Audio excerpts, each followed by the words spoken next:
All right. Good morning, folks. Happy Wednesday. This is actually the last Wednesday we're technically meeting for Math 116. Next Wednesday, you have your exam 4, and then that'll be it for the class of 116. And then the next time we meet on a Monday or on a Wednesday, you all will be in Math 104. Okay?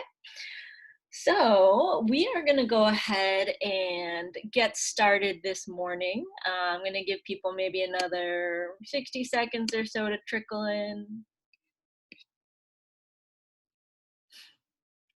We are going to start this morning with 9.3. Okay, we're going to start this morning with 9.3. And the goal today is to do 9.3 as well as 9.4. Okay. Now 9.3 is basically going to be an extension of our 9.1. So in 9.1, we only looked at systems where we had linear equations. So 2 lines, that's it. And now what we're taking a look at in 9.3 is what happens when we have lines that intersect a circle, or lines that intersect a parabola, or lines that intersect an ellipse, and kind of thinking about what that looks like. Okay. And so what we're going to do to get things started, I think enough folks are here. We are going to do a little bit of let's kind of see what we remember kind of situation. All right. So I'm going to put you folks into some breakout rooms. We're going to take a look at the launch. And let me just share my screen for that first so we know what we're talking about.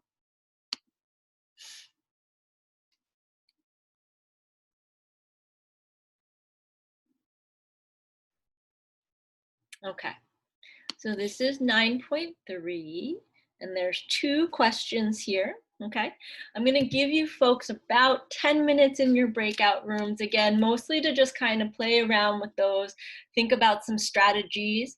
And the key here is I really want us to start to think, how can we bring equations in to model those situations, okay?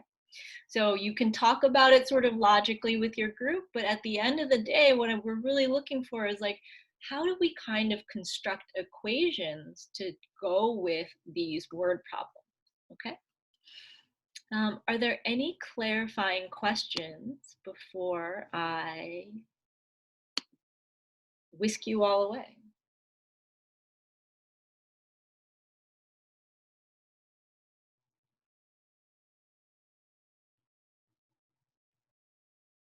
All right, well, let me set those up real quick. Helpful to have more or less people in the rooms?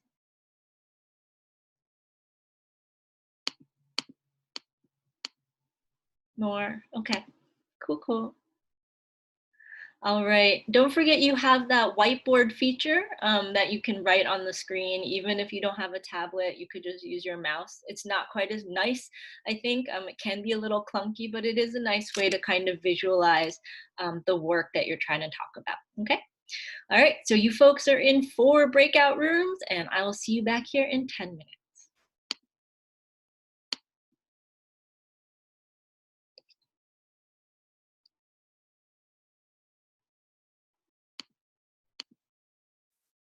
All right, folks.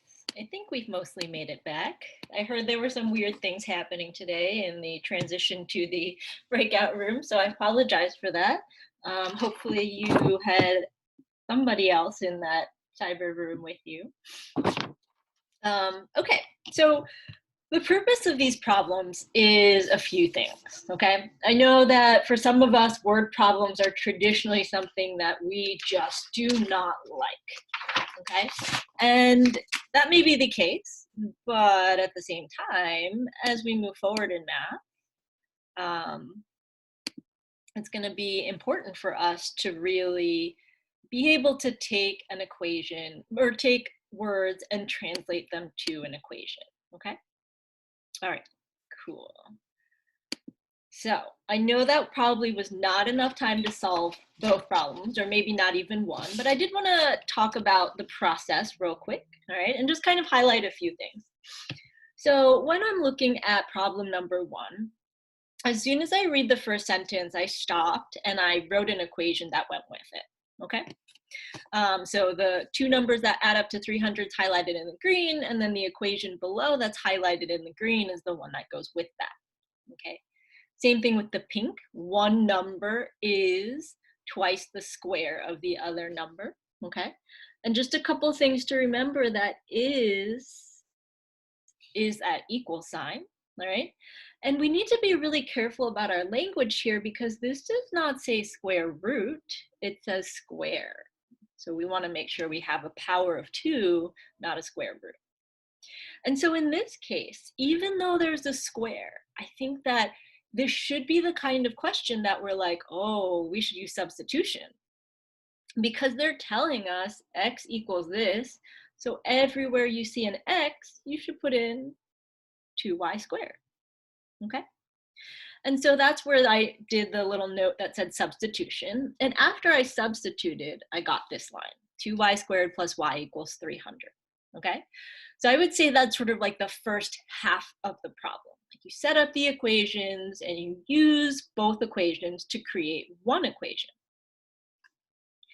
Now, at this point, it's going to be a variety of skills that you've learned in the past, okay?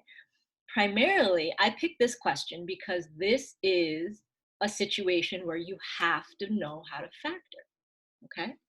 And so all of this, as soon as you see the square, your mental cue should be move everything to one side, set it equal to 0, okay?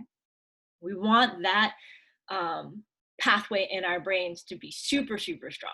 We see the quadratic, our first thought is move everything to one side, set it equal to 0, okay?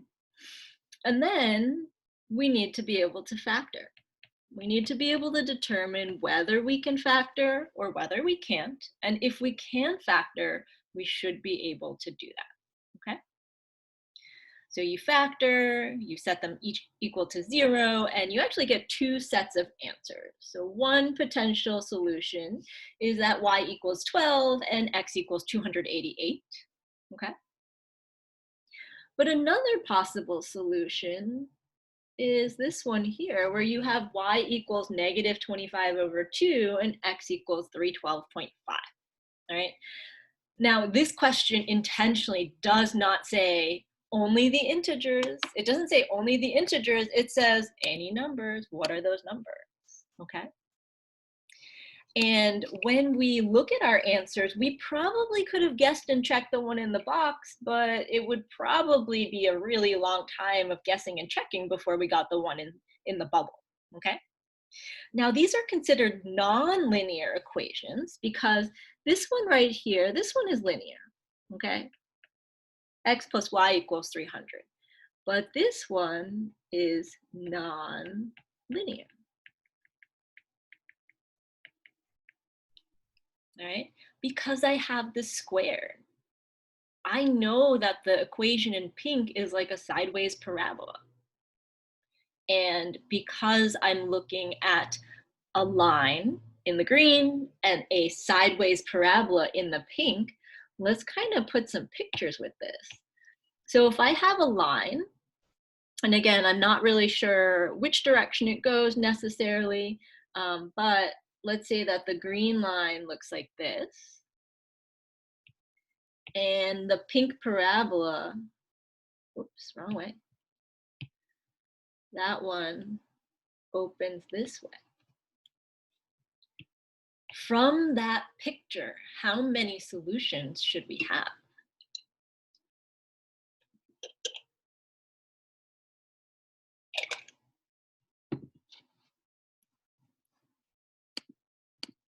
Yeah, we should have 2, exactly. And we have 2 because we have this point where the green and the pink cross, and we have this point where the green and the pink cross, okay? And that matches up with our answers because we have 2 sets of answers, which is good because we have 2 sets of points that they cross at, okay? So the nonlinear part really means all that work we did with factoring and completing the square, we really got to make sure we still know how to do those things, even though this is a totally different unit. Okay, the idea of when should you factor versus when should you not is not something that goes away. Okay, so that was question number one. If you have any questions about sort of the nitty gritty details here, please feel free to email me about that. Yeah, Ethan, what's your question on number one? I was just gonna say, so our thinking was we saw one number is twice the square of the other number, so we came up with x plus 2x squared equals 300. And then we said y plus square root of y over 2 equals 300 as well. And then we tried to solve it that way. Would that still have worked? I mean, it would. I bet it would have taken you a lot longer. Yeah, it was taking really long. Yeah. But I just wanted to see if the, the logic behind it worked. For sure, for sure. Yeah. A lot of times we actually, for those of us who feel really good about writing equations, sometimes we almost skip that step of writing two separate equations. Sometimes we're able to jump right to something like this, right? Which is pretty much what you said. That's totally fine. But I do want us to understand that it ties back to this idea that we're essentially saying, like, we have a parabola and we have a line. How many times do they cross? All right, let's take a quick look at number 2 over here. Okay, so bringing back a little bit of that idea of cost and revenue that we very briefly touched upon the other day. Okay, so we've got a cost function, we have a revenue function. Now, if they want to make a profit, that means that they should actually have the difference of those two, like the cost and the revenue, should be at least equal to each other. It could be more than that, but they have to be at least equal to each other. Okay, and so that's where I got these two, this first equation from. I said that the cost has to equal the revenue. Okay, that's sort of the first step for this question. Knowing that, like, when cost equals revenue, that means that after that point, you're going to start to make a profit. And so I use the same strategy that I saw from part one, which is I see the quadratic. My immediate thought is move everything to one side, set it equal to 0.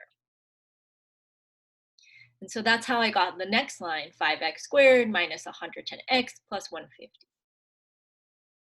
Now, one of the tricks I want to remind us about as we move forward is being in higher level math does not necessarily mean being able to work with bigger numbers and that's what makes you better at math. I think in contrast, the higher up we move in math, the more we want to think about being clever. And so what I did between the second line and the third line is I divided by 5. I wanted to make my numbers smaller, right? If I have to factor or if I have to use quadratic equation, I would really rather not work with larger numbers, okay? So this is kind of a good strategy to think about. Be on the lookout for a greatest common factor, okay? That idea of dividing away that greatest common factor can actually save you a little bit of time, maybe even help you be a little bit more accurate in the work that you do. Okay. Now this one is not factorable. And so we really want to make sure we also remember the quadratic formula. And I'm sure that if you're having trouble remembering that quadratic formula, Richard would be happy to sing it for you anytime you want. But when we plug all those numbers into the quadratic formula, we get 2 answers out, right? We get x equals 1.42461 and x equals 20.539. But let's take a look back at our green equation and our pink equation again. What shape is our green equation?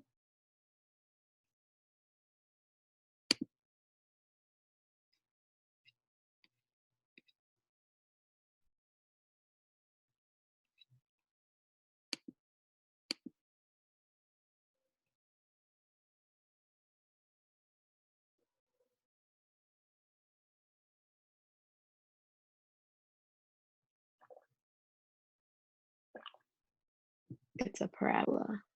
It is a parabola. Is it facing up or down or left or right? Up. It is facing up, yeah. So this is our cost function. What shape is our revenue function, the pink one?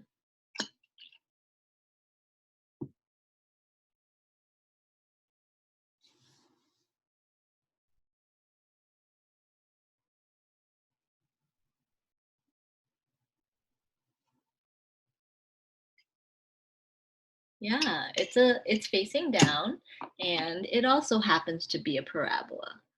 So check this out. According to our picture, we should have 1, 2 solutions, which matches because our answers, we found 1, 2 solutions. Okay. So it turns out that if a company makes, they're not going to make 1.461 laptops necessarily, but we're rounding to the nearest number. So if they make between 2 and 20 laptops, then they're going to be making a profit. Okay. Sometimes the more you make doesn't necessarily mean that you're going to be able to sell all of those, right? Maybe they could make 500 laptops in a day, but if they only sell 20, then they just actually spent all this extra money making laptops that they can't sell. Okay. And so that's why there is this idea of a range of profit. We really want to hit that sweet spot about how much money we're putting into it, but also how much money we're getting out of a situation. Okay. So again, I know this was a quick look at some word problems. Again, the point here is I really want us to start to realize if we're scared of word problems, to know it's not going to go away, and that there's plenty of time between now and when it might come up again to really get this under our belts. Okay. All right. So that being said, let's go back and take a look at some pictures, okay? So we're gonna take a look at some types of nonlinear systems of equations.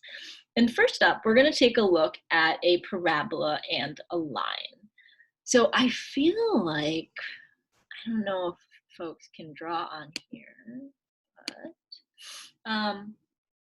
if I were to draw a parabola and a line, we saw earlier that we could draw a parabola and a line, and it could cross 1, 2 times.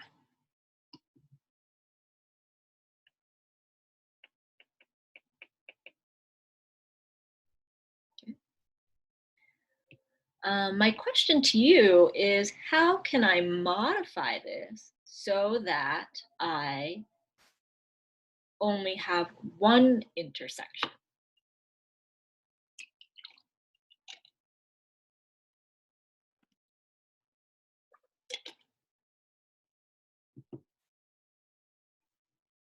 Yeah, if you can annotate, go ahead. I'm not sure if I have the settings that way, but that would be cool.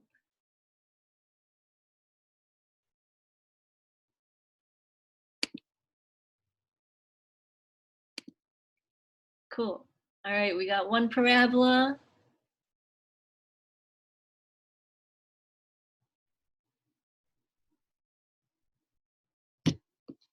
Yes, exactly. This is really cool. I'm actually excited about this. Okay, yes, and Thea had a great idea. She said make it a vertical line, exactly. Ethan said make it tangent to the vertex, could be at the vertex as well. It could actually be tangent anywhere on the parabola, okay? Now, I'm going to draw one as well because the one thing I realized is that I don't think those pictures will save on the notes, which is sort of a downside, but I think it's cool for you to put those ideas out there as well. Okay, so one solution. All right, so I think you had a parabola like this. You could have like a line like that, okay? And presto bingo, we've got a situation where we have one solution, okay?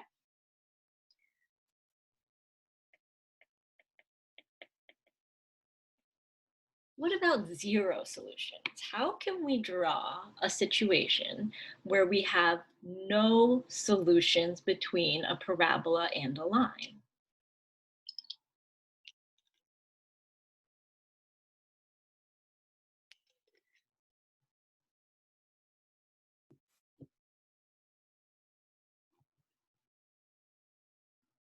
Okay.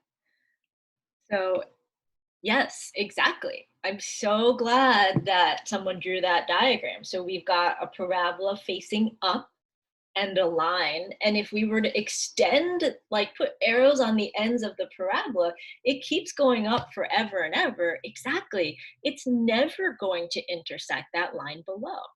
Perfect. Okay. I've had students in the past, let me just copy down what you have right now. So you had a parabola and the line. That's totally valid. Okay. I've had some students who did this though. They were like, oh, this parabola and this line are never going to intersect.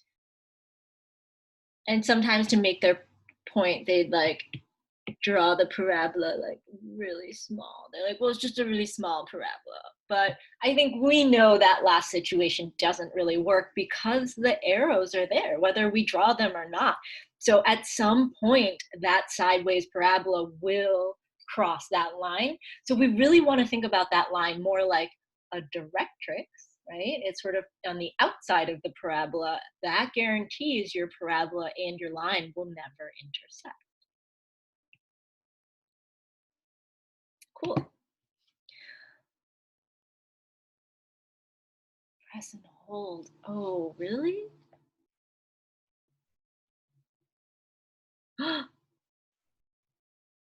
I thought you could only do that with circles. That's so cool. Is that how some of you have been drawing such perfect parabolas on your homework?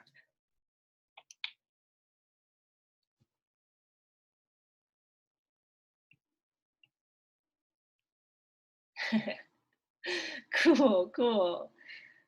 I love this. All right, so what I'm gonna do is this. We're gonna repeat this process with a circle and a line, okay? So I want you to think about like how many solutions you could have with circles and lines. So one circle and one line, how many different ways can you find solutions? And then I'd like you to think about the circle and the ellipse. How many different ways can you think about solutions between a circle and an ellipse? Okay. And the way I'd like you to think about them is going back to the picture. So can you draw a circle? Can you draw a line? And make it so that they cross a certain number of times. And think about how many cases you can come up with, okay? So let's do this. Shall we try the breakout rooms again and hope that nobody gets lost in cyberspace? I think these could be some fun conversations. Let's try this.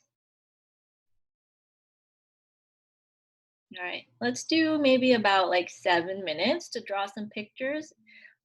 If you get lost in cyberspace, I think you can still draw pictures by yourself. I'm really sorry, it's not intentional. But let's give this another try.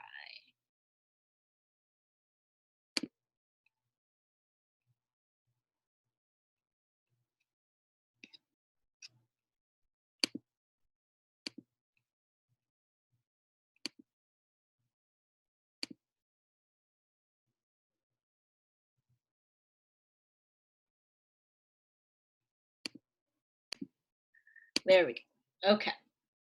So for the circle and the line, um, I hope you all got solutions that kind of look something like this, yeah? That we could have a line that crosses a circle in two places. We could have a line that crosses a circle in one place. And we could have a line that never crosses the circle, right? So two solutions, one solution, no solution. All right. How about the circle and the ellipse? I set it up this way just to kind of like do it in a methodical way to make sure I wouldn't miss anything. And the only thing I put down so far is the 0 solutions. But is there anyone who can can more than one of you draw in here at the same time? I think we should be able to. It's like where it says you are viewing Judy Wu's screen, and then it says view options, and then I just pressed annotate. Oh, cool. Well, give it a go. Let's take a couple moments and see what folks came up with any of these diagrams. What'd you get for 4 solutions or 3 solutions? Could you draw a picture where the circle and ellipse cross only twice or only once?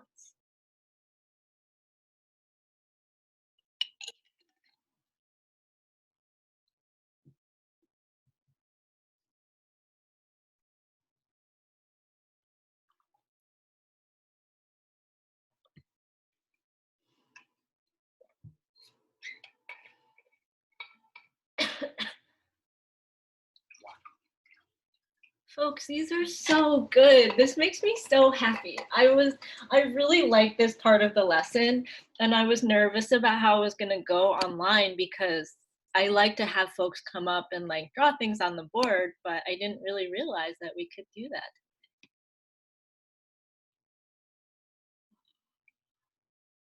Yeah, how are you folks who are drawing like with the very, very perfect shapes? How are you doing that? On the draw section, they let you choose like your the size of the brush, or you can do arrows, or you can have a rectangle or a circle, and Oh, cool.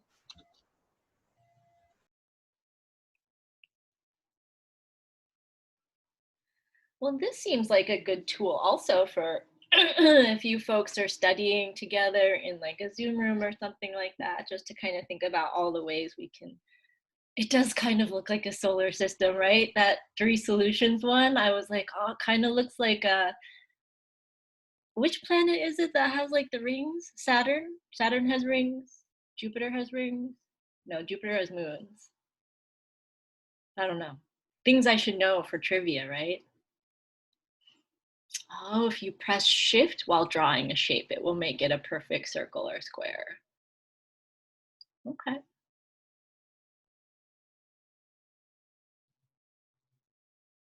Ah, but it has to be in the ellipse or rectangular mode. Cool. If you haven't tried it yet, go ahead and just kind of try drawing something on the screen. School appropriate, of course, but like try some of these tools because I think, what better time than now? Aw, look at that little heart. How did folks get the little heart on there? Whoa.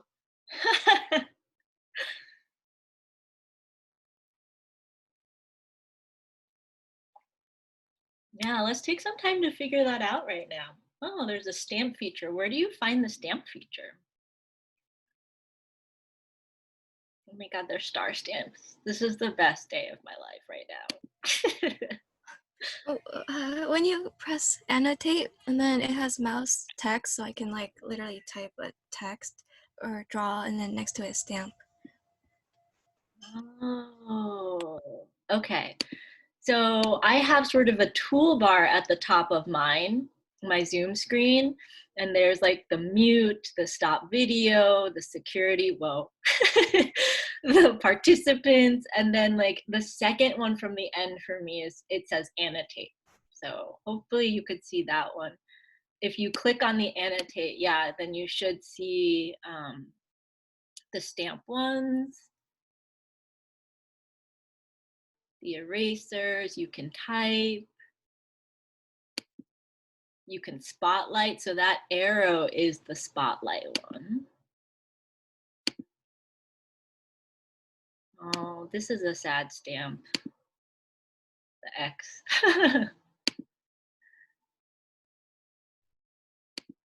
Okay, so if you click on draw, they have a bunch of things for you to choose from, like the rectangle or the oval or the ellipse. Yeah, and then you could do it there. Oops. Huh.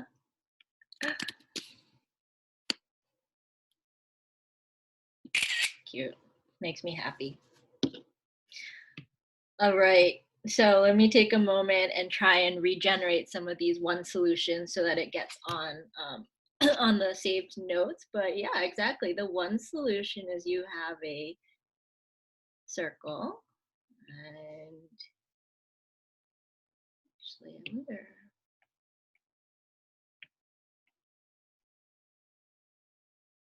Maybe they just touch at one spot like that. So that's their one solution. Yeah. For the two solutions, yeah, exactly. We're looking at some sort of, let's drag that one over. Let's drag this one over, and I can arrange them in a variety of ways, but we can kind of see that that purple one and the green one cross in two spots.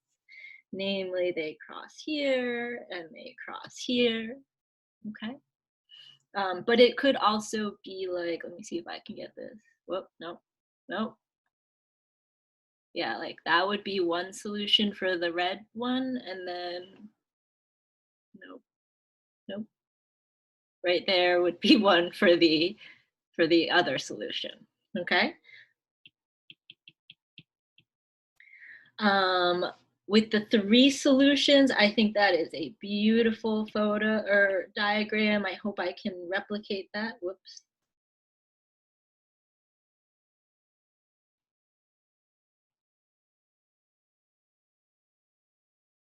Ah.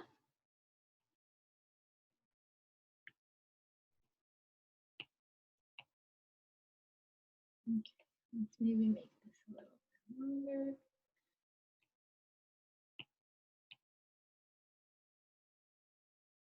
And maybe the trick for this one is making it so that it touches two times, like they intersect twice on one side, but then only one time on the other.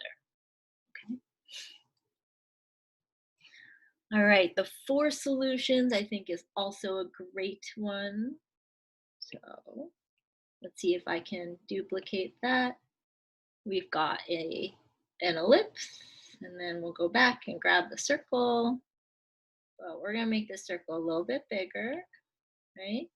And then we could see that it crosses 1, 2, 3, 4 times.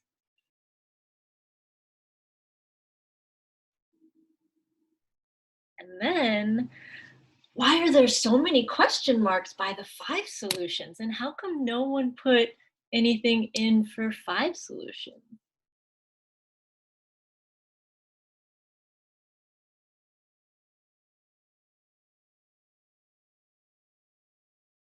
It's scary.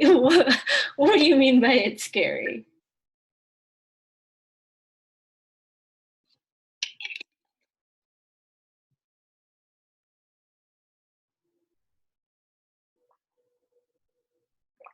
I don't know. Did anyone come up with any ideas on how we can make an ellipse and a circle cross 5 times?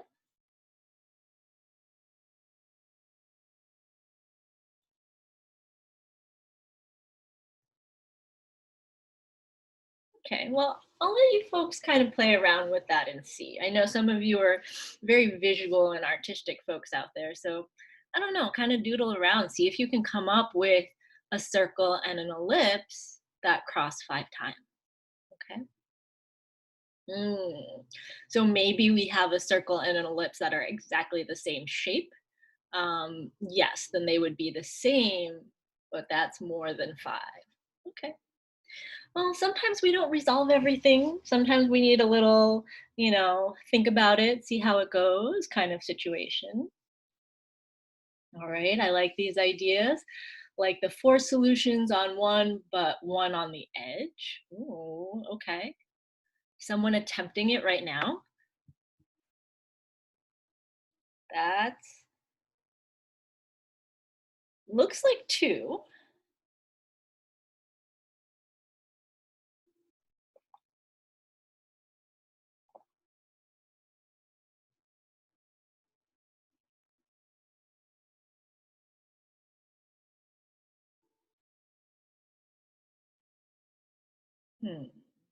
Okay. Well, I'll let you folks think about it. All right, we can come back to it later.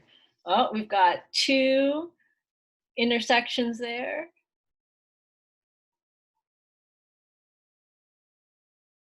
Ah, you can only have 1 circle and only 1 ellipse though.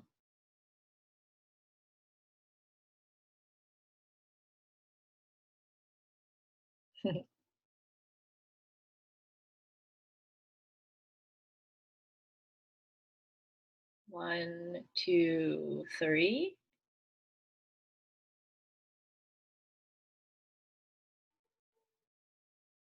Okay.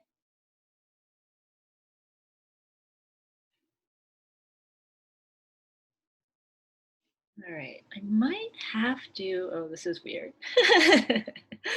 All right, how do we get rid of all of the layers now? This is sad. I mean, I don't want to lose them, but I think we might need to. Whoa, whoa. How did folks? Everyone just needs to clear their own work. Oh, okay, okay. So I need to clear my annotations.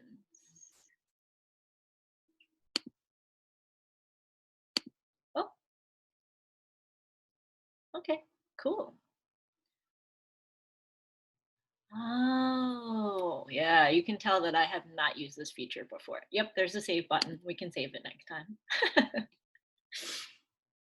All right, well, thanks for playing along. I know it's kind of silly, but I think, you know, no matter, well, for a good chunk of the next few classes that you're going to be taking, there is still a lot of room for you to leverage your ability to visualize things. That if you can visualize things, that might actually make your computations like make a little bit more sense, or it'll help at least sort of give you an idea of like what it is that you're trying to find or what it is that you're trying to do.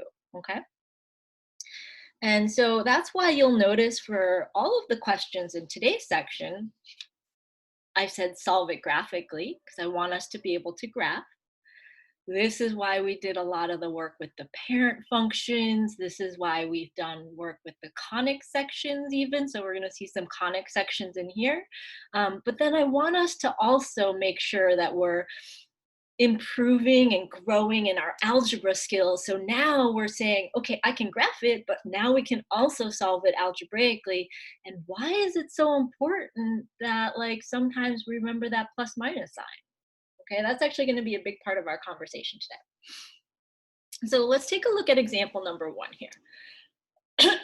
So we have, let's get some colors going here. We have this y, ooh, that's not a y, x minus y equals -1. That's one function that we're looking at. And then we have another function.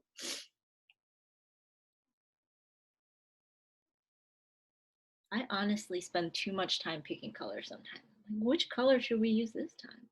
Let's go with orange. Okay.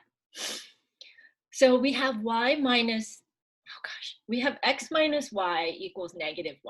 And we have y equals x squared plus 1. So tell me some things you know about those two functions. Like what shape they are maybe, or what graph transformations are happening. Okay. The first one is a line. A plus, David, that is indeed a line. All right, can you tell me a little bit more about that line?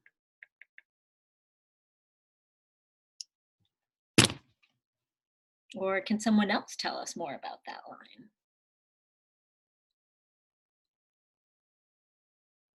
Or the other function, whatever. what do we know about this system?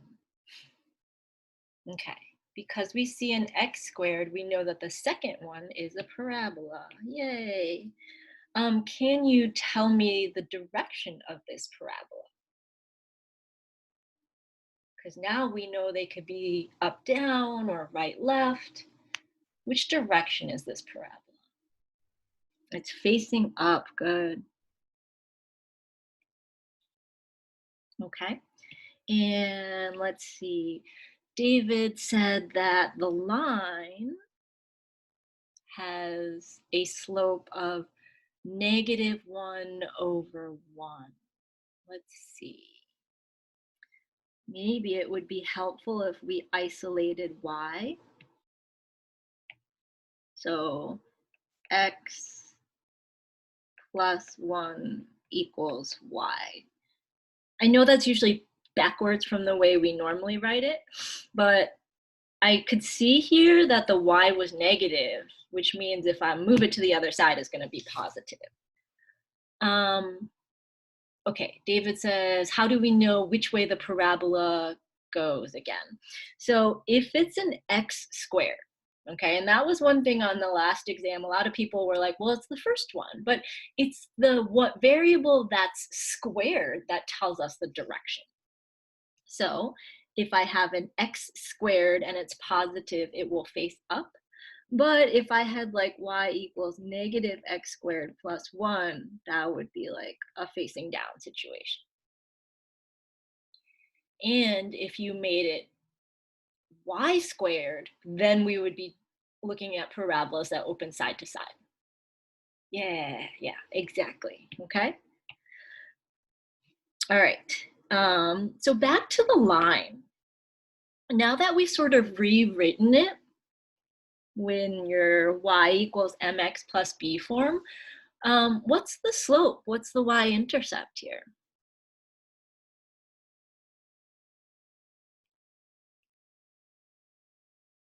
All right, so we've got a slope of 1 and a y-intercept of 1.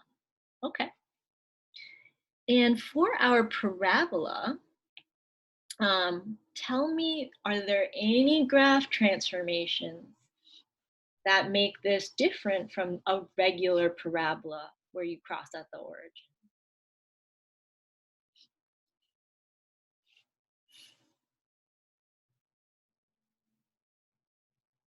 The +1 indicates that it goes up 1. Exactly. This part right here, you know, we're used to looking at much more complicated graph transformations. I made you guys do like, it goes right or left, it reflects, you have to factor things out, and then you move it up or down. But the reason why we spent so much time working on those more involved cases is so that when we see cases like this, our reaction should be like, oh yeah, this is really easy. It's just a regular parabola, but we go up 1 unit. That's exactly what it is, okay? Now, since we're actually looking for a solution, we actually want to be more detailed in our graphing, okay? So I'm gonna plot pretty much every point that I can for the line, and I'm also going to plot all of the points for the parabola, okay? So for the line, I'm gonna start at 1. So this grid is a little funny. I'm counting every 2 boxes is 1 unit, okay? So here's my y-intercept, and from there, I need to draw a slope of 1. So up 1 over 1, up 1 over 1, up 1 over 1. And then because I want to make sure the line extends the entire graph, I'll count in the other direction as well. Whoops. And I'll go ahead and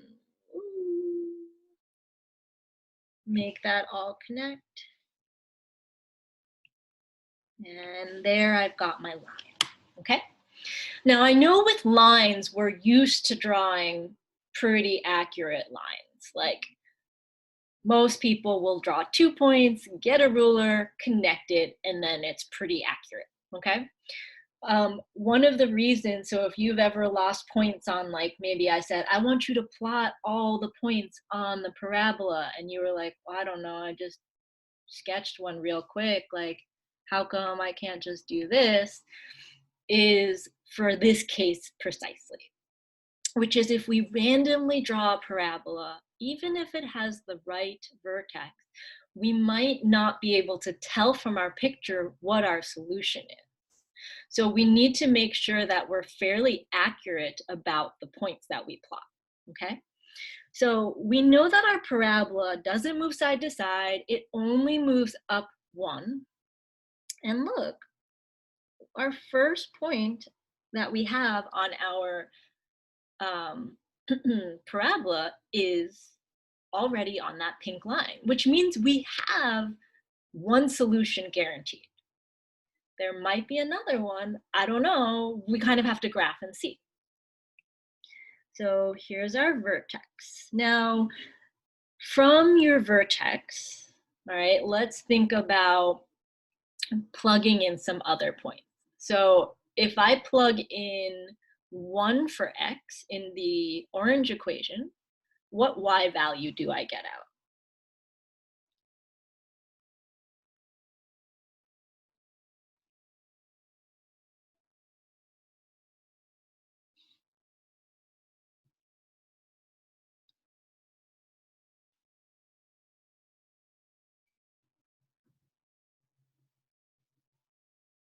Yeah, if x equals 1, what is the y value that goes with it? Oh, good, it goes to 2. Oh, shoot. We have a second intersection, which means that we already know that's going to be it. We can't have a parabola across a line more than 2 times. But for the sake of practicing our drawing, let's draw out a few more points. If I plug in -1 for x, what do I get for y?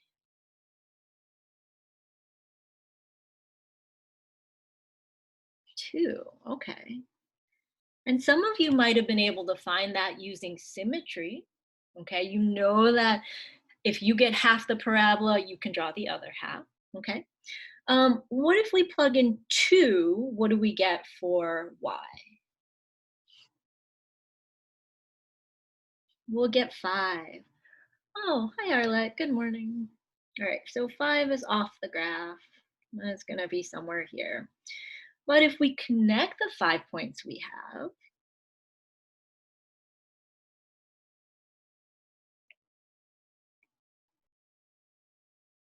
okay, now we can see that we have 1 intersection and 2 intersections. So from here, we can tell that there are 2 solutions, okay? There are 2 solutions. So now our job is, let's do this algebraically so that and we know we should end up with 2, and we know what those coordinates actually are. So one coordinate should be 0, 1, and the other one should be 1, 2. Right? So if we want to solve a system algebraically, okay, in general, what that means is that we can use an idea of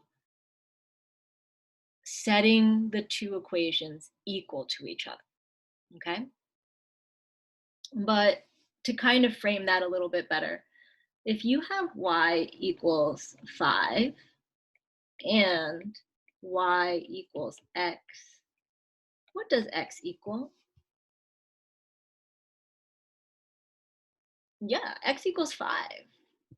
And I think that makes sense for us because if y is 5, but y is also x, then x and 5 have to be the same, right? What if you had y equals 10 and y equals 5x? What does x equal?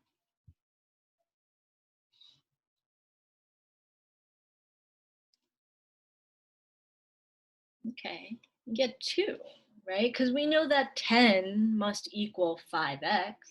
And then when we do a little equation solving, we get x equals 2. But what we're doing is we're saying this and this are both equal to y, so let's just set them equal to each other. Or 10 and 5x are both equal to y, so let's set them equal to each other. And so when we look at our system of equations, that's actually one thing we need to make sure we do first is, are they both equal to y?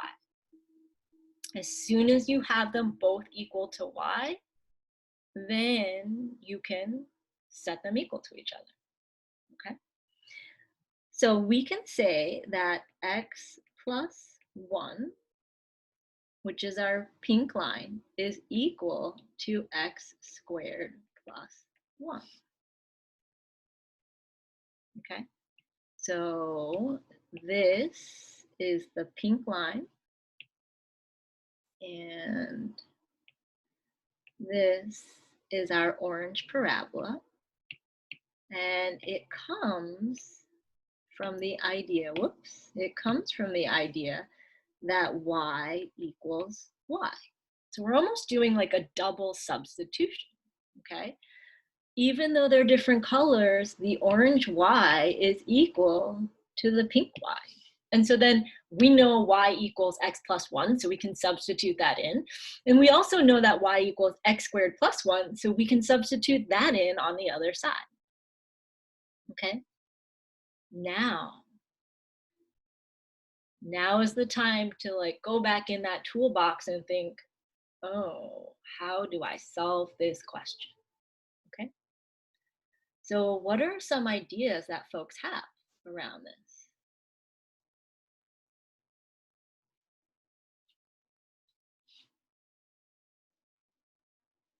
Get all the x's together, okay?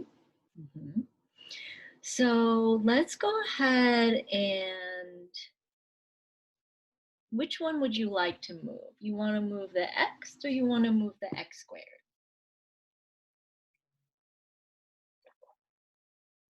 I like that instinct there. Let's take this x and move it to the other side.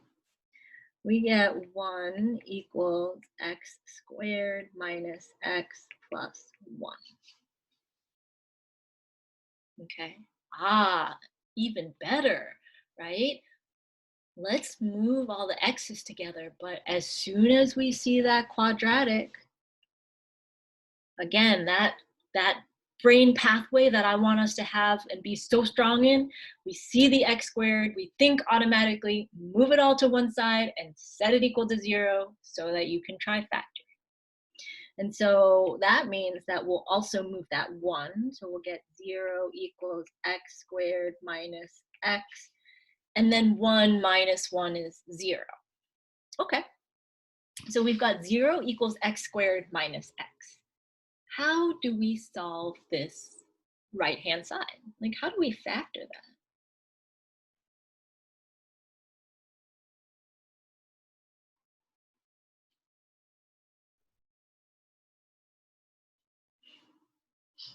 Good.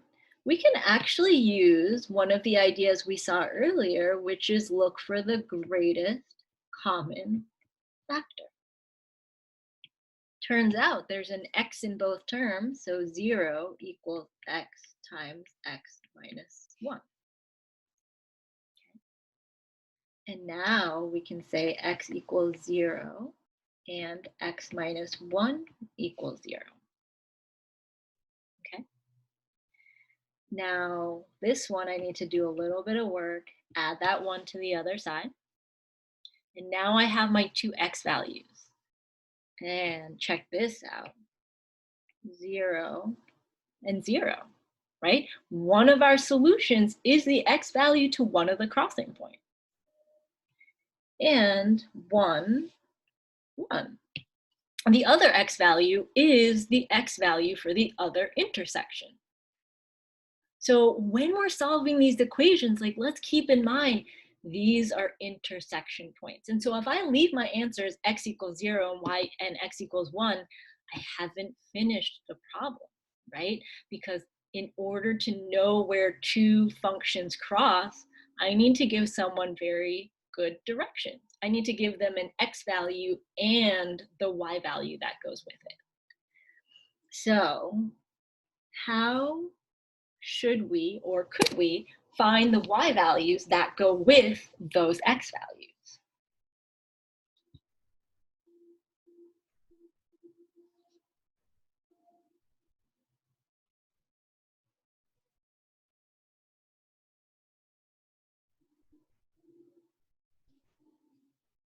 We could plug them into either equation. Great. Now, I think these numbers are pretty easy to work with, right? We've got 0, we've got 1. I think it's equally straightforward to plug the 0 into the pink equation or the orange equation, okay? Just for kicks, let's kind of do one of each. So if I plug in 0, I get y equals 0 plus 1. I get y equals 1, which is excellent because this one is the y value for that intersection point. And I could plug it into either one of the equations. So let me try plugging this into the x squared plus 1. So 1 squared plus 1, y equals 2, which is real good because this 2 matches that 2. All right? And there we have it. We have a parabola and a line. We knew that they could cross up to 2 times, but from our diagram and all our knowledge of graph transformations, we could tell that they actually crossed 2 times. And we were able to confirm that answer algebraically because we knew it's okay to get 2 x values because these 2 equations cross 2 times, okay? But once we got the x values, then we had to find the y values that went with them so we could give very good directions about where the solutions are, okay? All right, how's this feeling out there? Good, not so good? Goodish? Okay, goodish. For folks that are saying goodish, or maybe the folks who are quiet, is it like we just want to see more examples that would make us feel better, or like what are we thinking? Need more time to process. Okay, okay, excellent. Love it, love it. Thank you so much for your feedback, by the way. I know that these are like small moments of feedback, but like as an instructor, especially because I don't have you right in front of me, it's really, really helpful to know sort of where you are, okay? All right, so let's do this. I'm gonna stop sharing here. Going to, all right, so we said more examples would be helpful. So let's take a look at example number 2. Okay, so I'll give you a moment to take a look at the 2 equations and think about what information you know about the shape of those graphs. Okay, and if you'd like, you can start plotting them as well.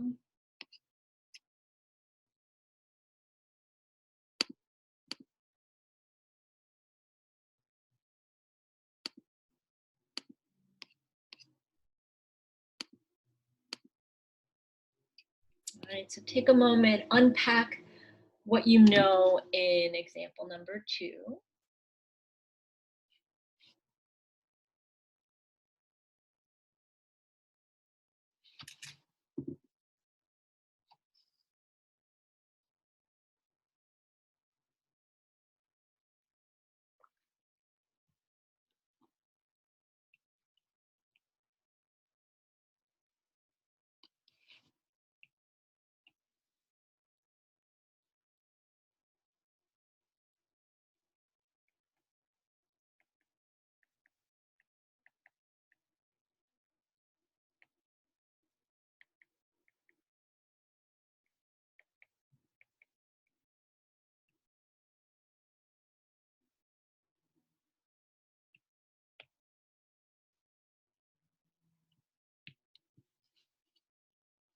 Okay. So hopefully the start of your thinking looked something kind of like this, that if we can isolate y, that we can actually figure out what the shape looks like maybe a little bit better, right? And so in this situation, it looks like our pink equation is again a line, but this time our slope is 3/1 and our y-intercept is 2, okay? So if we were to go ahead and plot that, we could start at 2 on the y-axis, and then we'll go up 3/1, up 3/1, and then we could go in the other direction, down 3/1, down 3/1, down 3/1, one more, okay? And like before, we're able to connect these.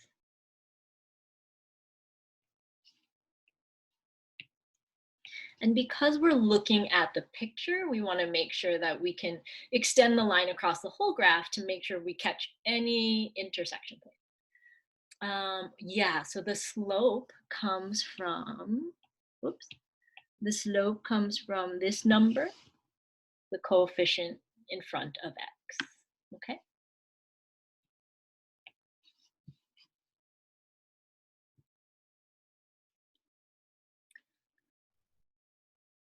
Well, so we know that slope is like rise over run. So I sometimes like to make the slope into a fraction so that I can see what the rise is and I can see what the run is. You don't have to write the 1, but sometimes people forget and they think the slope is 3 and they just keep counting up 3 and they never go over any, you know? Okay. All right. The orange curve looks like it's a parabola, okay? Does this parabola move side to side or up and down?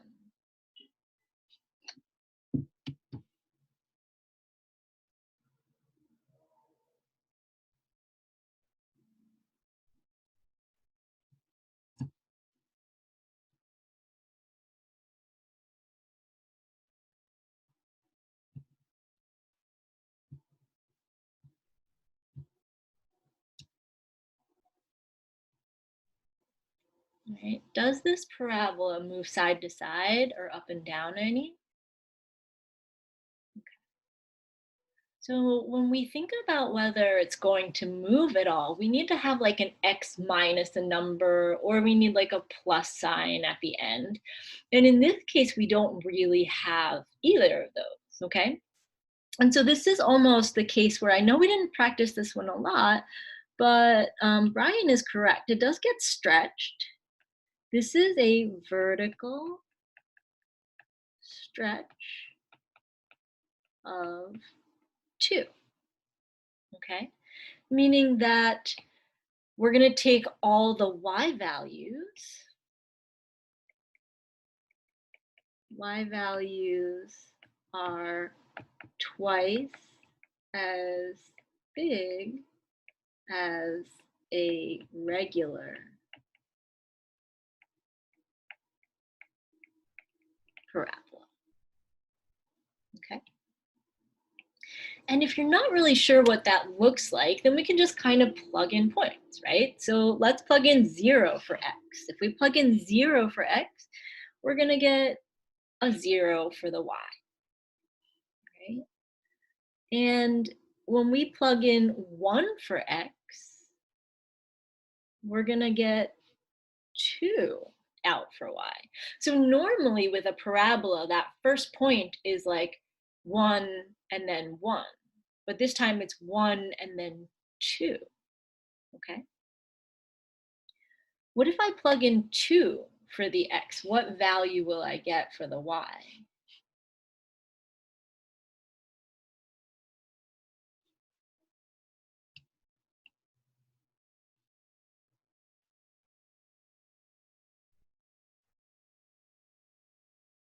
Yeah, we're gonna get 8.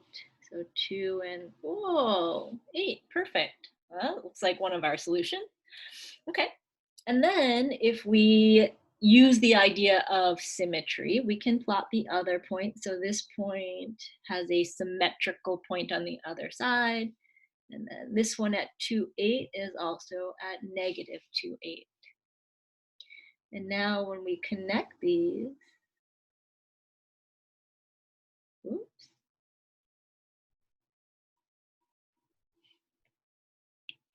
we can see that we have one intersection that should be at 2, 8. And we should have another intersection at, ooh, well, that's not a whole number. So this is one of the limitations of graphing, right? You can sketch it out all you want. You know there's two answers, but sometimes if it's not right at a lattice point, you might not know what the value of it is, okay? So we can see from here we have two intersections. We know one value. We could kind of guess the other one, but let's move to our algebraic work to try and figure out exactly what that other point is, okay? And so when I think back to example number 1, I said, I know that y equals y, and the pink y equals the orange y. And then I basically substituted both sides so that I had a situation where the pink equation equaled the orange equation. So we're going to follow that same pattern right now and kind of see what happens. So we know y equals y. And by y equals y, I mean the pink one equals the orange one. And so in place of the pink y, what can I write?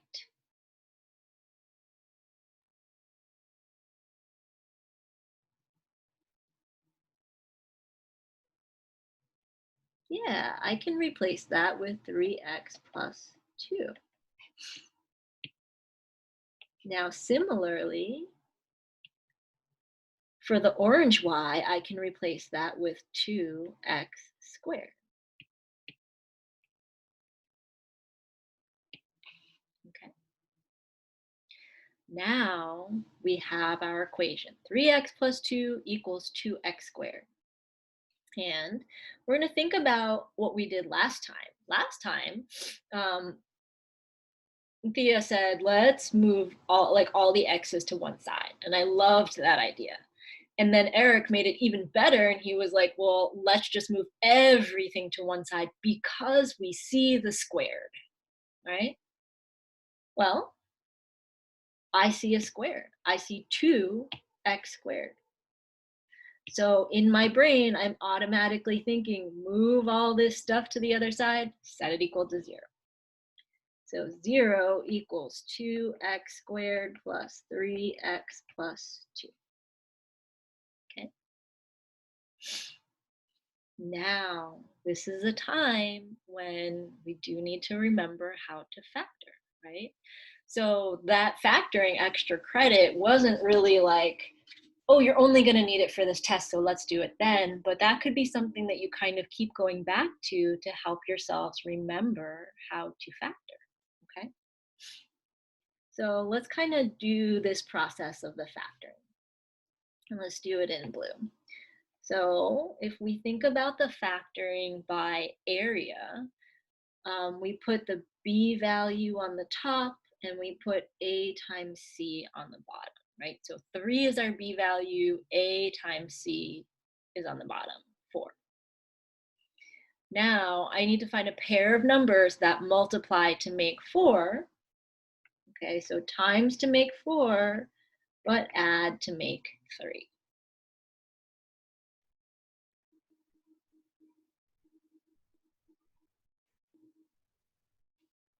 Is that possible?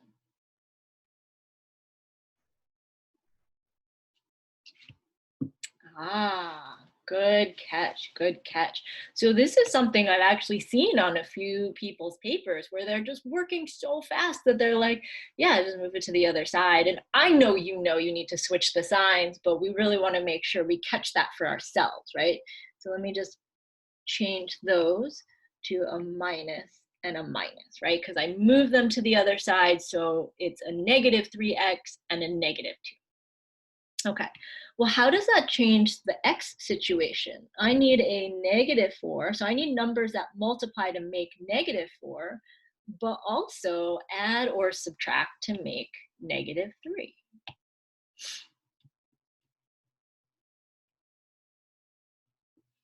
Right, let's see. If I have -4 plus 1, -4 times +1 is -4. Okay, that works out. And -4 plus 1 gives you -3. Good, that works out too. Okay, so we've got our pair, -4 and +1.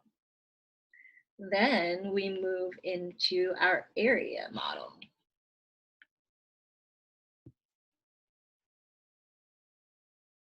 Okay. How do we start to fill out this area model? Anybody remember?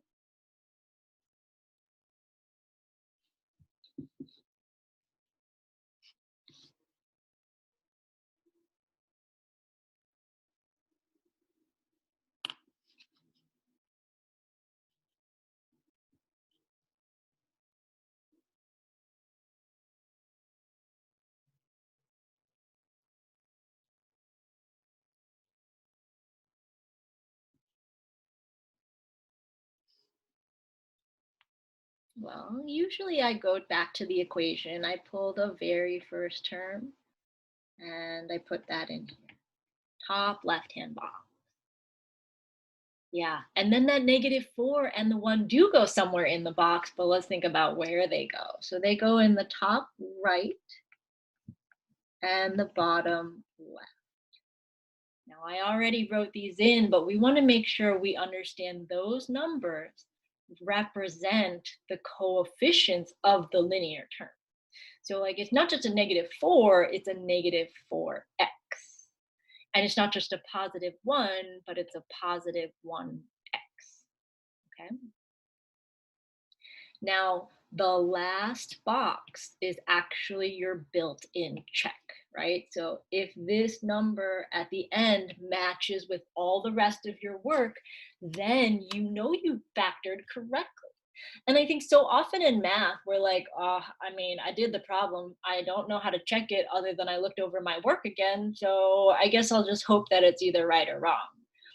But when we look at this particular model, what I like about it is that we have um, a way to know whether we factored correctly or not.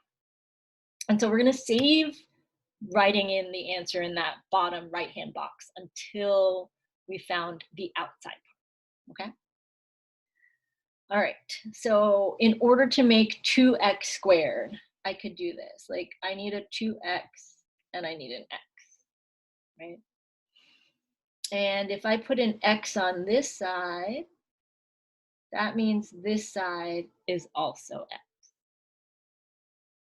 So x times something is -4x. I could put a -4 up here. That would work. But if this side is 2x, this side is also 2x. Now 2x times what gives you a +1x?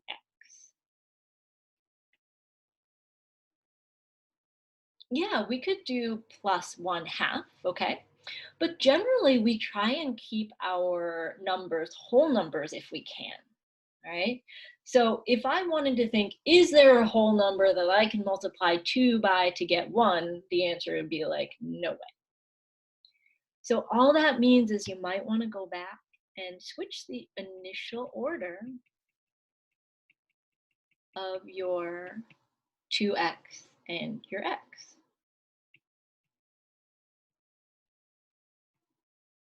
So let's put the x up here and let's put the 2x on the side. Now that does mean you need to double check all the other numbers. You can't just switch those two and keep the number you had the first time, okay? So 2x times -2 will give me -4x, that works. And then x times a +1 will give me +1x. All right, so this is the magical moment. How do we know if we're correct or not? 1, which is this side, times -2, which is this side, gives me -2. And if that number matches your last number here, then you factored correctly. Okay.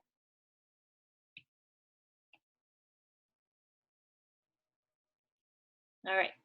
So all of that in the middle of a problem, right? This wasn't even just a problem by itself. It's in the middle of another problem. And I don't want you to get to this kind of problem and be like, I mean, I understand how to do it, but I still don't know how to factor, right? I want us to be prepared for all these kinds. Because guess what? By the time we get to the end of Calc 1, this work is actually going to be inside of another problem. So we're going to have to graph some things, find out where they're equal, and then use that to solve the problem with calculus. Okay? So our factors, 2x plus 1, x minus 2. And you could have done this by grouping as well. That is absolutely fine. That means we have 2x plus 1 equals 0, x minus 2 equals 0. So we get x equals -1/2 and x equals 2. X equals 2 is good because that was 2. X equals -1/2 is actually also good because if we zoom into this graph, I bet we could sort of have guessed that that x value was going to be a 1/2 or -1/2. Excuse me. Okay. Remember, we want to give super clear directions. We want to make sure that we have the y values for those as well. And so we can plug the x back into any equation, the pink one, the orange one, it doesn't matter. If we plug this into the 3 times x plus 2, we'll get 8, which is good because 8 is the y value of that point. All right. And then we do the same thing with that -1/2 for x, and so I get 3 times -1/2 plus 2 is -3/2 plus 2, which is a +1/2. And that's really good because this y value is a +1/2. And that corresponds with the x value of -1/2. Okay. All right. So how are we feeling after this second example here?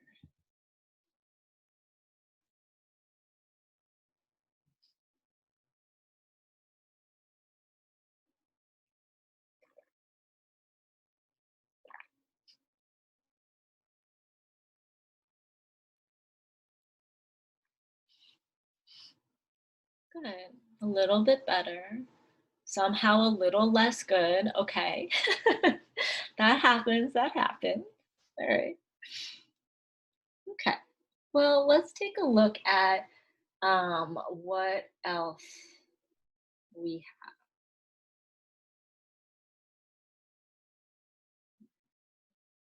Okay. So let's take a look at example number 3. Okay. So we've got two equations again. We've got this one and we've got this one, right? So take a moment, think about what shapes we have here based off of what we know about equations, right? We know a lot about equations and what the equation's actually telling us about the shape.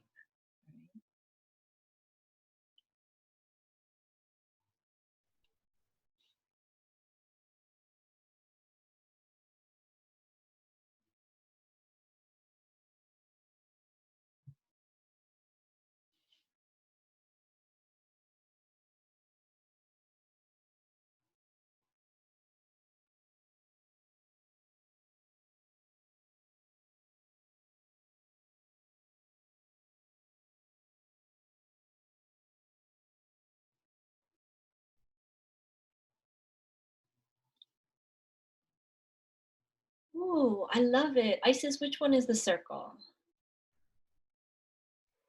The first equation. The first equation, yes. Okay, so this one is a circle.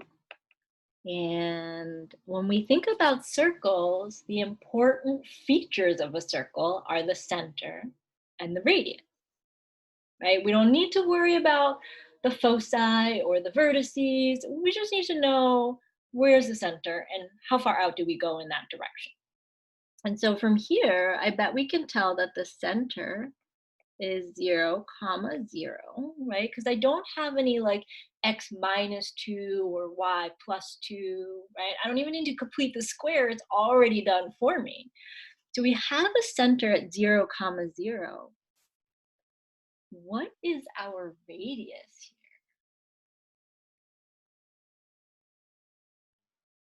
Is that the square root of 5? here? Oh, that is the most perfect answer. It is 100% the square root of 5, okay?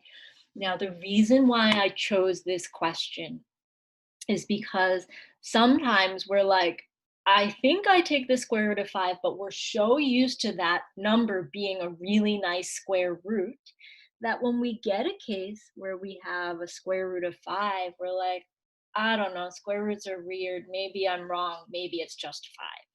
Okay? But you're not wrong. It is a square root of 5. It is a quote unquote weird number. But if we punch that into the calculator, we'll get it's about 2 point, let's call it 2, okay? So to the best of our ability, let's kind of sketch out this graph, okay? So if we have 0, 0 is our center, and we go out like 2.2, 2.2, 2.2, 2.2, right? And we think about connecting all of those.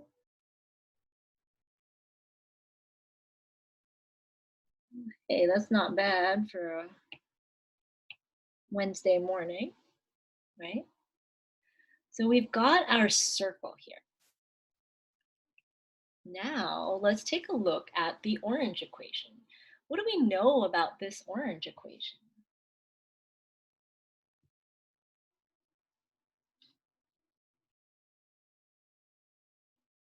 It's a linear function. I love it. It is a line. All right. What do we have for the, okay, all right, we've got a slope of 3/1 or 3. If the 1 bothers you, you don't have to write it down. And a y-intercept of -5. Good, good. Okay, so I'm going to go down to -5.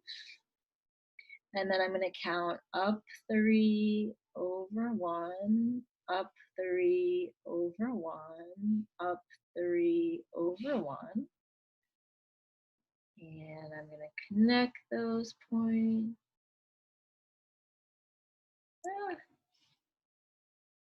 Well, close enough. And so we can see from here that our line goes through our circle 1, 2 times. And this is one of the sort of added benefits of like the technology of, oh, I could draw a perfect circle, right? When I do this lesson on the board, it is not a perfect circle. Sometimes it looks like a half-eaten donut, like it's not good, right? But in this case, we're gonna use this technology and say, all right, it's given us the exact value, right? But when you do these problems on your own, especially if you're, freehanding this, you're just trying to sketch it, what's important is you know how many times it crosses, but you might not be able to get an exact value if your graph isn't super accurate. But the graph here is really kind of like review for our final. Like, I want you to know how to graph these shapes. Think about what we've learned the entire semester. But in some cases, it can actually be really helpful to get the exact value, okay? But either way, what we really want to do is be able to confirm this algebraically. All right, so let's take a look at these two equations. We've used a lot of like solve for y and set them both equal to each other. What did you say? Estimate the coordinates. Yeah, if you're sketching these out, just estimate or circle them. And once you solve them algebraically, go back and write the coordinates in, okay? So it's more about, do we see that connection between those two rather than can we draw a very perfect circle, okay? Cool. All right, so what are our thoughts here in looking at the pink equation and the orange equation? What methods have we kind of talked about this semester that might be useful for us here?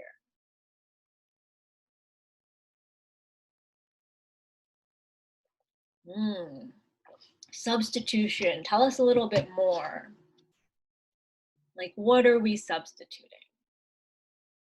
Since y is equal to something, yeah.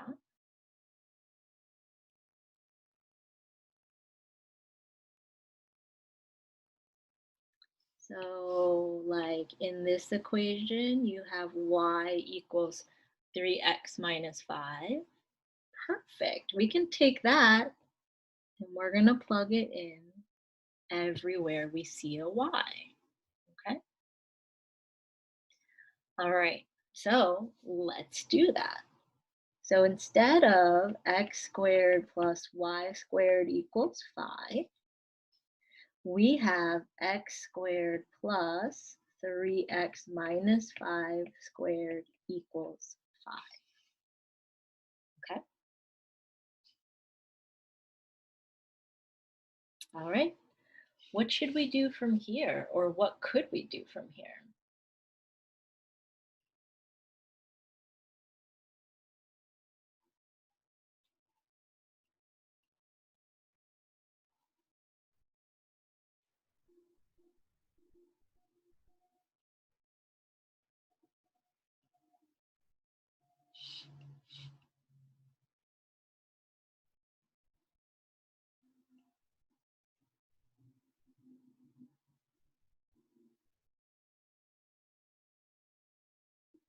Yeah, we could FOIL that out for sure.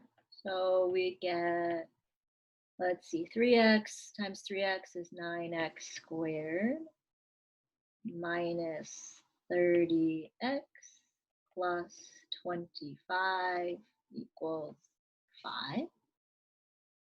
Okay. So FOIL.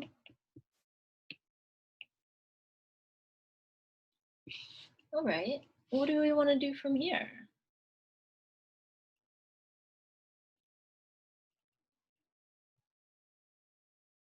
Combine like terms, move the 5 to the left and factor.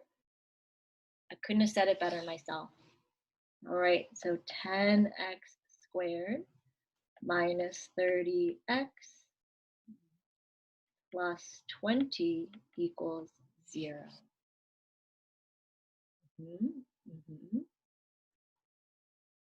Okay. What can we do from here?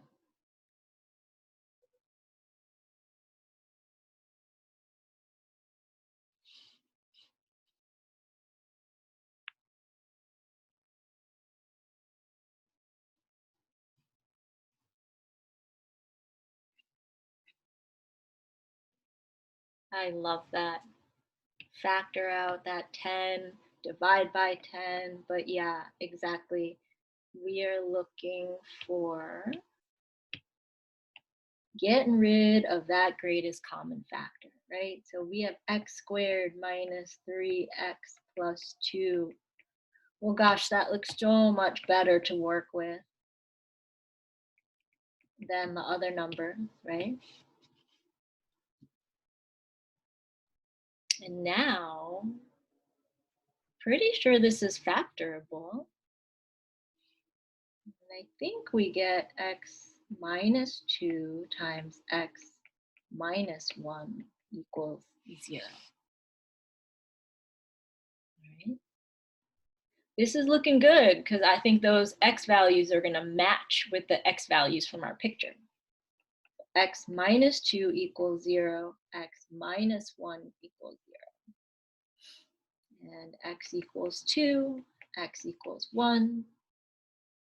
All right, let's see. Yeah, this is about 1 comma something. This is 2 comma something. This is good. This is good. Things are matching, right? So 2 and 1. And we've said earlier, we can find the y value by plugging in any x value we have into whichever equation, right? And before, I think it didn't really matter. It was pretty straightforward either way. But I think in this case, it might be wise to plug 2 and 1 into the line equation, the orange one, right? Just so I don't have to like square anything and then square root some things, right? I want to keep it simpler for myself.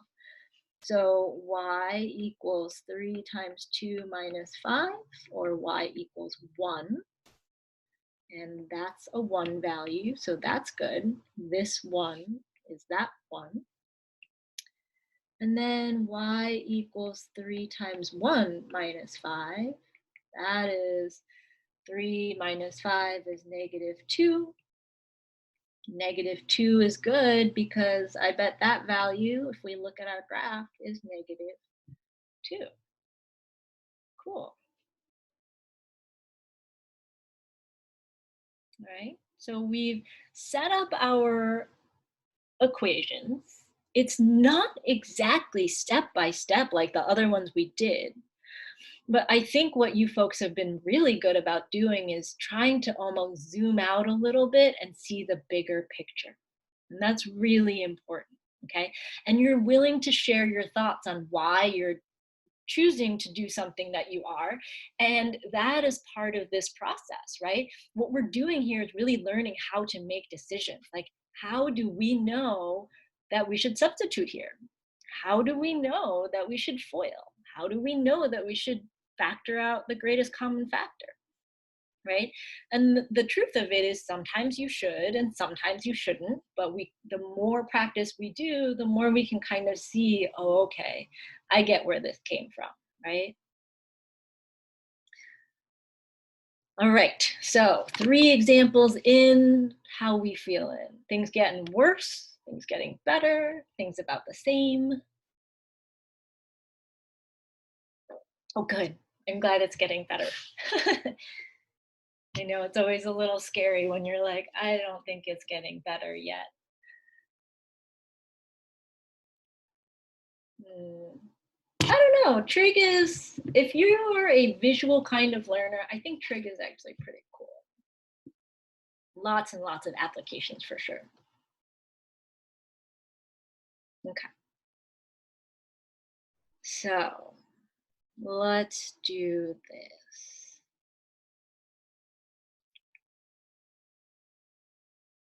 Let's take a look at example 5, okay? I love how you're looking ahead. Pretty sure the circle and ellipse are next, so maybe not better. Okay, well, let's try it, all right? Let's try number 5. So let's go with our pink equation, our orange equation, and I'll give you a moment to figure out what those shapes look like, all right? So what do those shapes look like?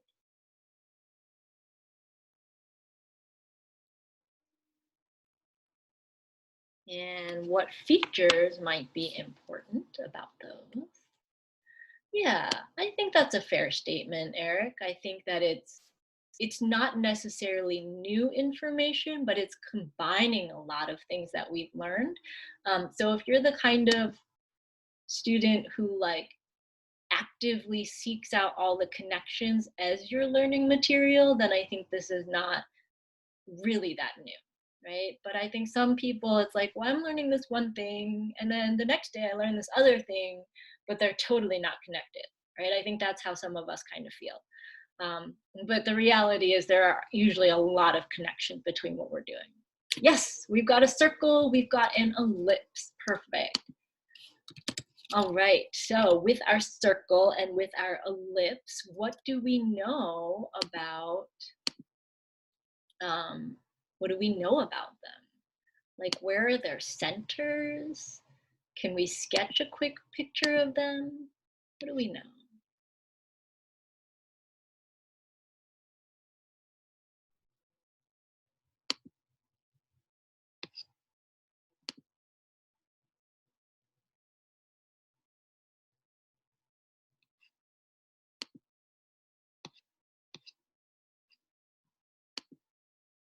Yeah, circles and the ellipse are both centered at the origin, okay? So don't be mad at me. I definitely made you do a lot of like work around completing the square, and you are gonna use that. You are gonna use that, but sometimes the equations are fairly straightforward. And I'll tell you, I was sitting in a Calc 3 class the other day, and they had equations that kind of look like this. And the teacher was like, well, what shape is this? And there were some people who didn't know. They did not know that that pink equation was a circle. And there were some people who didn't know that that orange equation was an ellipse. And that was, it's possible that maybe they forgot, but for some of them, it just didn't even ever seem familiar. They were like, I don't know, I don't think I've seen this before. Okay, so if you can look at these equations right now and say, I know that pink one is a circle and I know that orange one is an ellipse, that's important information to hold on to. Okay, it'll definitely make things easier when you start to layer on more pieces. So let's take a look at this one. We've got a circle. The center is at 0, 0, and our radius in this case, I think we will all correctly state that it's not 26, but it is the square root of 26, right? And if we put that into the calculator, we'll get about 5.1. Right, so let's go ahead and sketch this first. We know we have a radius of about 5.1.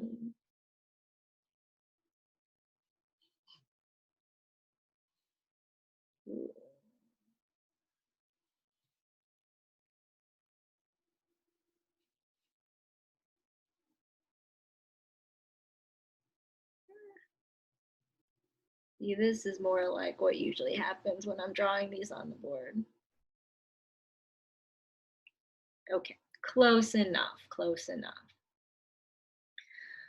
Okay, well, we've got our circle. What do we need to do to the orange equation before we can actually sketch a graph of it?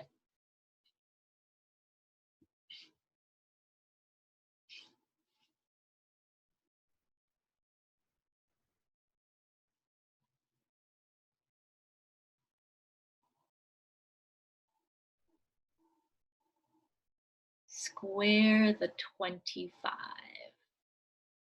Ah, okay. Why are we squaring the 25?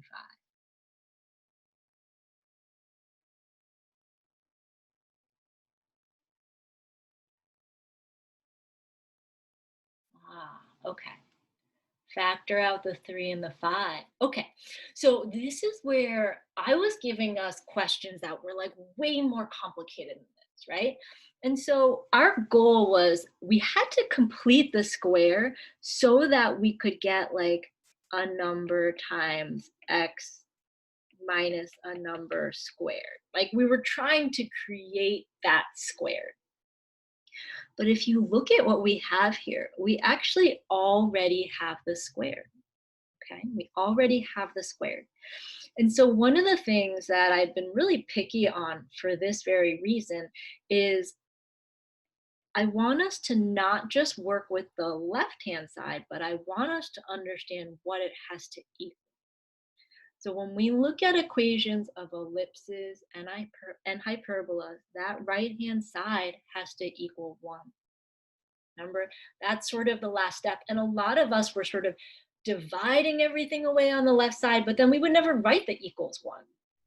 And I want us to write that as a reminder that in order for us to pull the important information from the equation, we have to make sure it equals So in this case, this ellipse is so much simpler than everything we've seen because the center is at the origin and it's already completed the square for us. The only thing we need to do is divide by that 100. Okay. So if we're dividing by the 100, we're gonna get x squared, 3x squared over 100 plus 25y squared over 100. And if we simplify, we'll get x squared over 100 over 3 plus y squared over 4 equals 1. Okay. Now, I think the one set of points we could graph pretty well are these ones, right? From the center, we're going to go up and down how many units?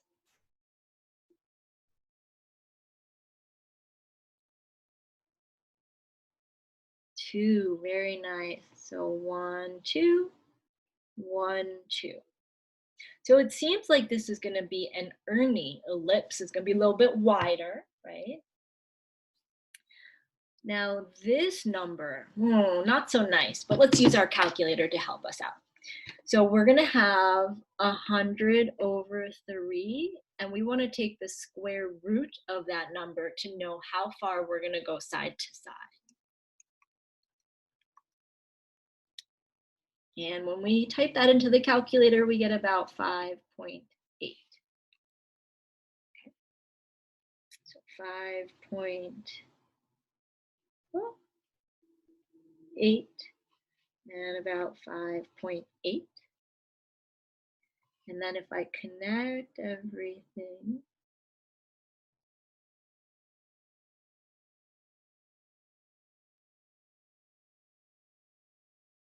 which planet has the belt again? Saturn? It looks like we have a Saturn situation, right? This is not an attractive diagram, my apologies. But we can see that we have this pink circle, we can have this orange ellipse, and they're gonna intersect 1, 2, 3, 4 times, okay? Now, I think even though my graph is not super, super accurate, I bet that I'm gonna have 5, comma 1 here. This one down here looks to be 5, comma negative 1. Yeah. And then on the other side, this looks to be negative 5, comma 1 and negative 5, comma negative 1.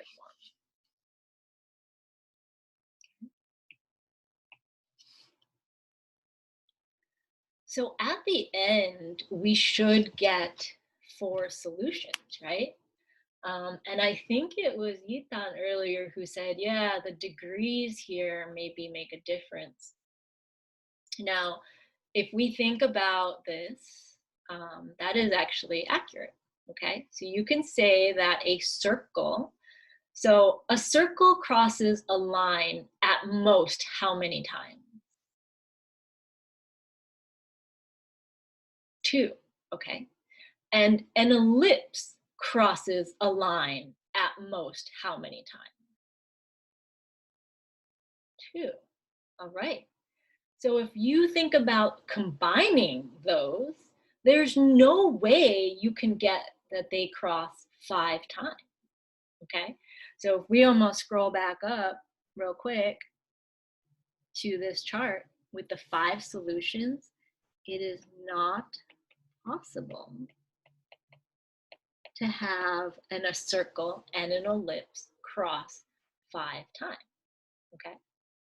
But Ethan, you brought up some really great ideas. Like if we're looking at a 3-dimensional space, then the number of intersections goes up by a lot. And so we're talking about a flat circle and a flat ellipse. But when you get to Calc 3, you'll talk about spheres and 3-dimensional ellipses and things like that, okay?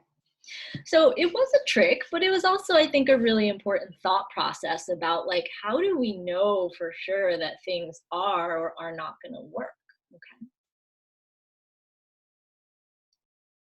All right, let's go back down to number 5. Okay, so we've solved this graphically. We've established there are 4 solutions, but what we need to do now is confirm these 4 solutions using algebra. So let me give you a moment to take a look at the pink equation and the orange equation. What strategy might we want to try? What seems like it might work?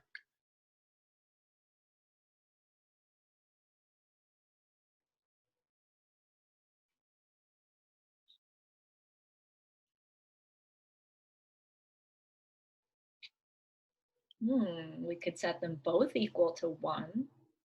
Okay. Plug one of the x coordinates into one of the equations. Elimination. Okay.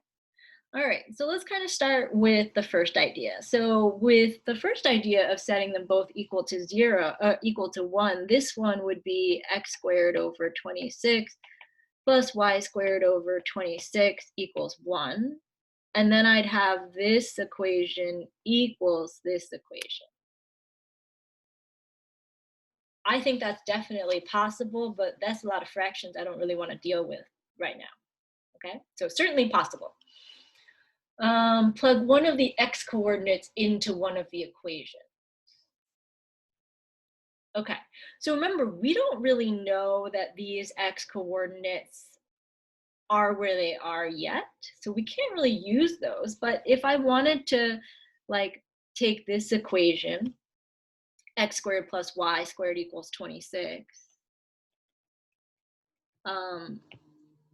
what does x equal?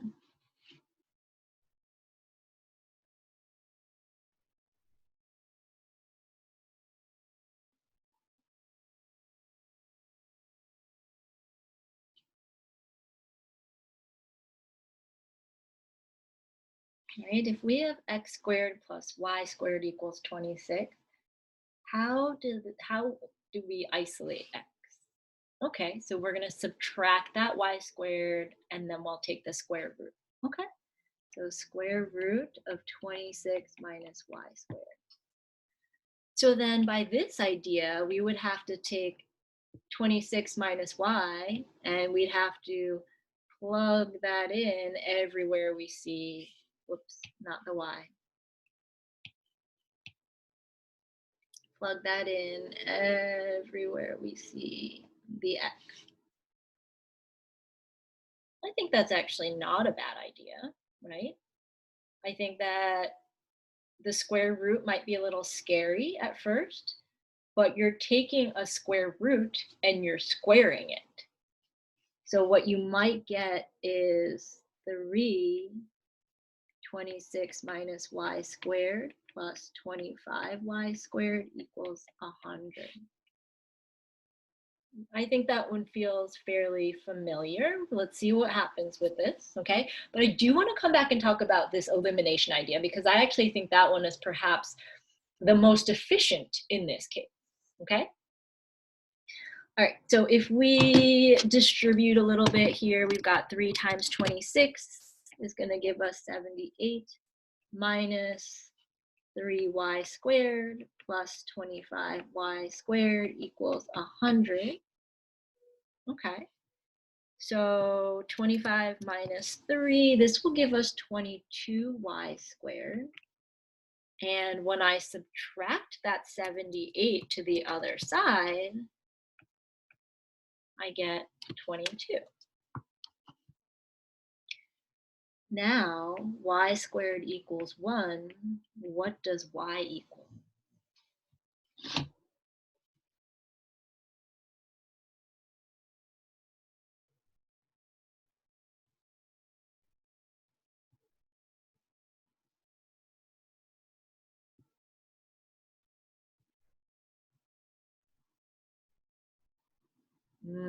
Okay. So I appreciate how thorough you are in your response, plus or minus the square root of 1, right? So many people get to this point and they're like, y equals 1, done. But what happens? Let's see. If they only say y equals 1, let's try and find the x that goes with it, okay? I'm going to use the pink equation because I think it's a little bit easier. But then x squared plus 1 equals 26. X squared equals 25. And if this person made a mistake for the y equals 1, what do you think their answer is going to be for x?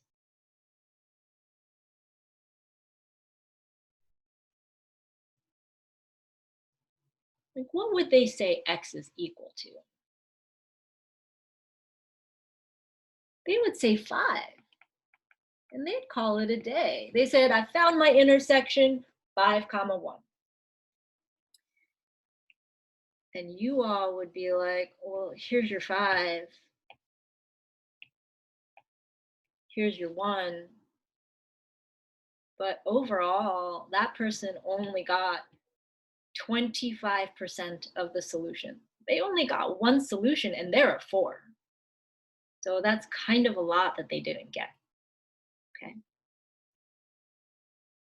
This is why it's so important when we take that square root to remember we have to do the plus or minus. We have to consider that it could be the positive value that we squared, or it could be the negative value that we squared, okay? So let's be better than this person. Let's go back. Let's change our answer for y to be plus or minus 1, okay? Now, what is, I think, a better idea than just plugging in y one time is now that you have 2 y's, you plug in y equals 1, you plug in y equals negative 1, okay? And that will give you x squared plus 1 equals 26, or x squared equals 25, or x equals, be better than that person, plus or minus 5. Now, what happens when we do this with the second y value?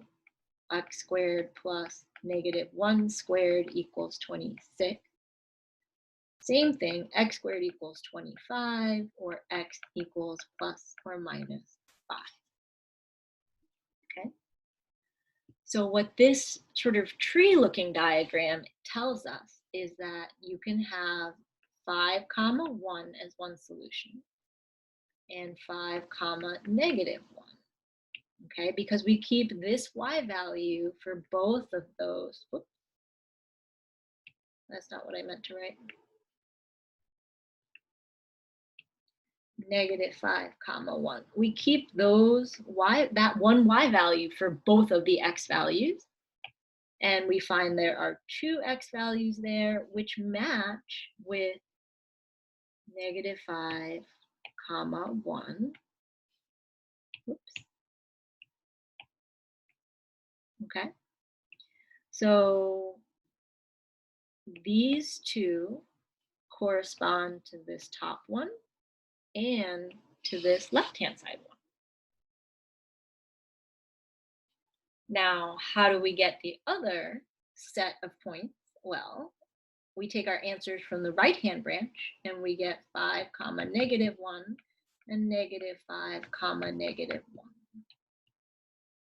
And these 2 right here should correspond to this point and this point. Okay.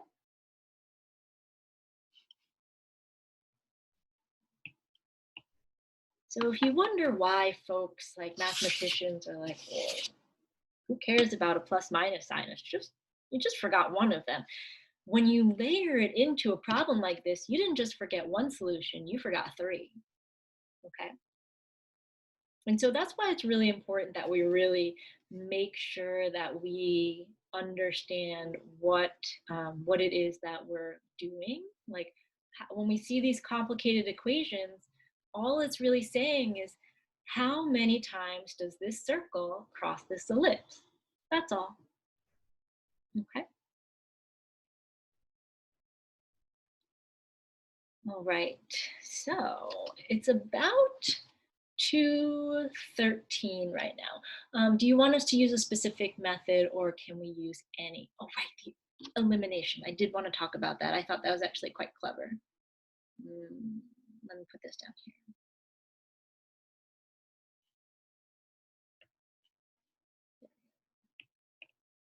Yep. Okay. What did we have? X squared plus y squared equals 26. And 3x squared plus 25y squared equals 100. So when you said elimination, what did you want to eliminate, or what did you need to do to eliminate something?